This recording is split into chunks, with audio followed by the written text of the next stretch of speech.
Still relying on just a password to protect your accounts?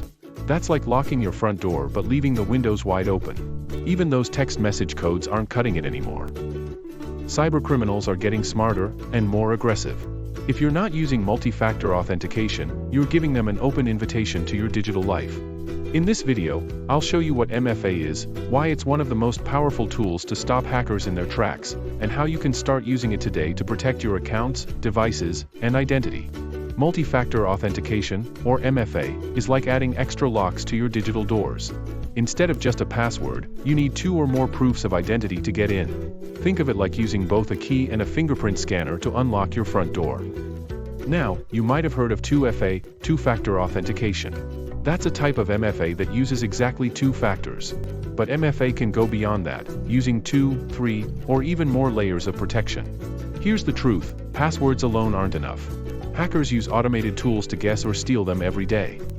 According to Microsoft, MFA blocks over 99% of these attacks. Even if your password is compromised, MFA adds a second wall of defense. MFA works by combining different types of authentication factors. Let's break them down. First, something you know, like a password, PIN, or answers to security questions. Second, something you have, like your phone, passkeys, push notification, authenticator apps, or a hardware token. And third, something you are, like your fingerprint, facial recognition, or voice. Using factors from different categories is what makes MFA so effective. Not all MFA methods are created equal.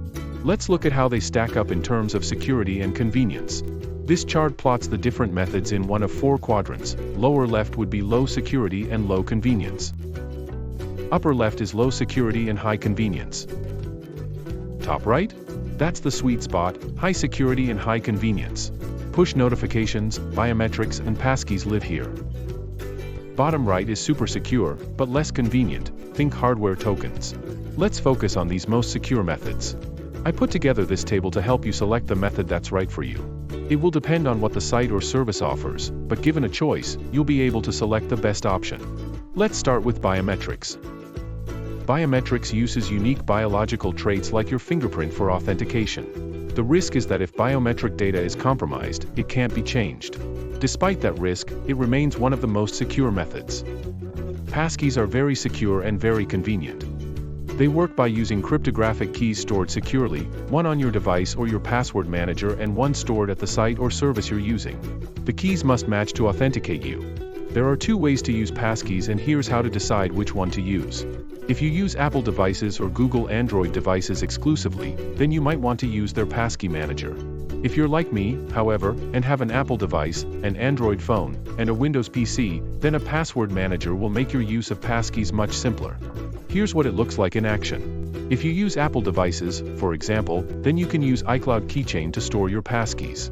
Once you set up a passkey for a site, it will sync across your Apple devices. On the other hand, if you have devices from multiple vendors like an Apple iPad, an Android phone, and a Windows PC, then use a password manager. You set up the passkey once for the site or service and it will sync via the password manager across your devices. Push notifications also offer high levels of security and convenience. Push notifications are real-time alerts sent to a user's device, smartphone, tablet, or desktop, by an app or service. They appear even when the app isn't actively open, making them a convenient way to deliver information or prompt actions. In MFA, push notifications are used to confirm login attempts by sending an approval request to the user's registered device. For example, I log into a site on my computer and it sends the push notification to my phone. The app on my phone opens and asks me to approve the login request. So, if it's not me trying to sign in, I would select deny. As far as risks are concerned, it's worth mentioning push fatigue. This occurs when someone gets hold of your account credentials and tries to log in, but they're met with the push notification. The notification goes to you. You're not expecting it, so you click deny or no, or whatever to make it go away. Undeterred, the bad actor tries again and again and again, hoping that you will finally get tired of clicking deny and instead approve the request. Don't fall for it. Log into the site and change the password. Whatever you do, do not approve a request that you did not initiate. Hardware tokens are very secure, but they can be cumbersome to keep up with and use. Hardware tokens are physical devices that generate or store authentication credentials. These tokens provide an extra layer of security because they are separate from your computer or phone, making them harder for attackers to compromise remotely. Alright, let's wrap up. Remember the example earlier? It combines a method from each authentication type. MFA is powerful, but it's not bulletproof. The biggest threat? Social engineering. Hackers are constantly trying to trick you into giving up your MFA codes.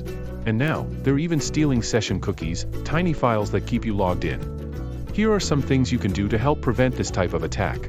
Remember this device, especially if it's a shared or public device. If you must use unsecured Wi-Fi, make sure to use a VPN. Regularly clear cookies and log out when done. Ready to lock down your accounts? Here's how to get started. Sign into your site or service you want to secure. Look for MFA or two-factor authentication in the security area of the site. Choose the strongest method available, passkeys or hardware keys are best. Thanks for watching my cyber tips. If this helped you, share it with someone you care about. And take a moment to click like, hit subscribe, and tap the bell so you never miss a tip.